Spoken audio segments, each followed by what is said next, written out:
Kalau misalkan memendam nggak masalah, selama kita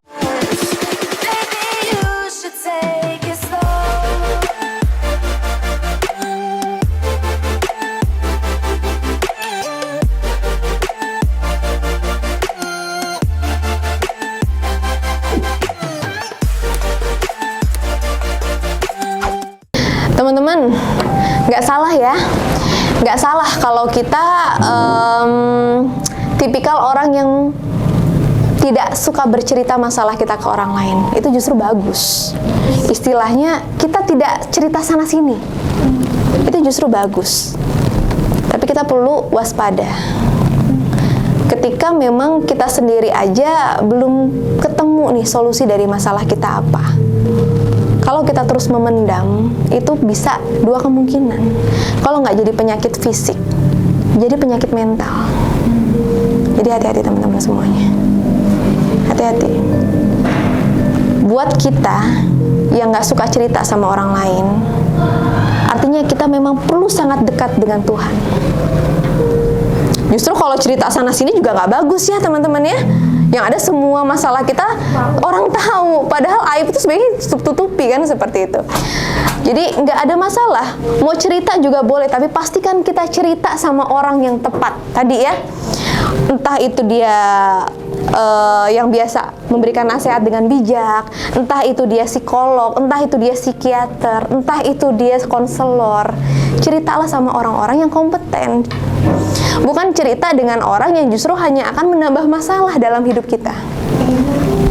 Balik lagi, tadi diem, gak mau cerita itu gak salah. Tapi pastikan kita ngadunya tuh sengadu-ngadunya sama Tuhan. Maka ada aja cara Tuhan menghadirkan seseorang buat kita. Ada aja seseorang menghadirkan, Allah menghadirkan seseorang buat kita, yang pada akhirnya kita bisa bercerita dengan dia. Allah kasih kemudahan itu.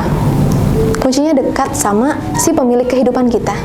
Ketika kita punya masalah, dekatlah sama sang pemilik kehidupan kita.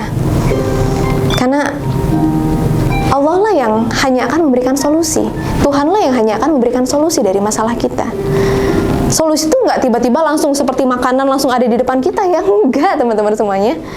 Tapi bisa jadi melalui orang lain. Tiba-tiba kita lapar, kita pengen makan A gitu ya teman-teman ya.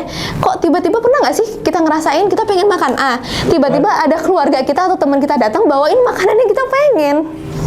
Kan seperti itu. Ya itulah kekuasaannya Allah, sang pemilik kehidupan kita. Jadi jangan pernah kita takut. Apa yang membuat kita takut? Balik lagi, apa yang membuat kita cemas? Apa yang membuat kita takut? Kalau kita sudah memasrahkan semua masalah kita pada sang pemilik kehidupan kita, solusi pasti akan kita dapatkan. Yakin itu, walaupun akan ada ujian mungkin yang akan kita hadapi. Ujian yang mungkin membuat kita sakit. Tapi yakinlah ketika kita lolos dari ujian itu, disitulah Allah akan memberikan hadiah terbesar dalam hidup kita, yang mungkin gak pernah kita sangka-sangka teman-teman semuanya. Jadi mungkin jika saat ini kita sedang dihadapi ujian yang berat, jangan pernah menghindar dari masalah itu. Ayo kita hadapin. Pastikan kita punya ilmunya, kita belajar, kita cari ilmunya, kita mentok, kita belajar sama yang bisa memberikan kita nasihat yang bijak. Dan pastikan kita memasrahkan semua masalah kita pada Allah, maka Allah lah yang akan menunjukkan jalan keluarnya. Dan Allah juga lah yang akan memberikan hadiah kita dari ujian yang telah Allah berikan. Karena kita sudah naik kelas teman-teman semuanya. Ketika kita naik kelas, kita dapat hadiah ya teman-teman ya. Seperti itu. Dan hadiah tergantung ya, setiap orang. Allah Maha tahu apa kebutuhan kita.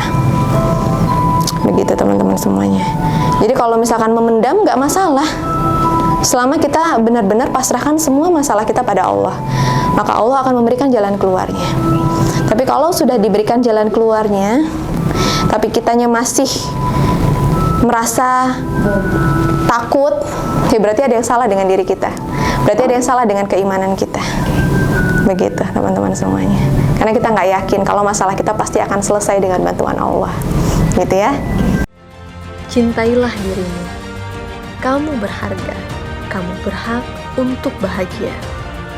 Tak perlu menghabiskan waktumu untuk membandingkan hidupmu dengan orang lain. Tak perlu menghabiskan waktumu untuk menyesali segala apa yang telah berlalu. Setiap kita telah dilahirkan sebagai pemenang. Setiap kita punya peranan hidup kita masing-masing. Maka, temukan apa yang menjadi peranan hidupmu. Bangun cerita hidupmu, jadikan dan pastikan hidupmu penuh makna. Jika dirasa video ini bermanfaat, jangan lupa untuk like, subscribe, dan silakan dibagikan kepada teman-teman yang lainnya agar semakin banyak yang mendapatkan manfaat dari video ini. Jika ada yang ingin ditanyakan maupun di-sharingkan, langsung saja dituliskan di kolom komentar kita. Saya Putri Ramadona, sampai bertemu di video kita berikutnya.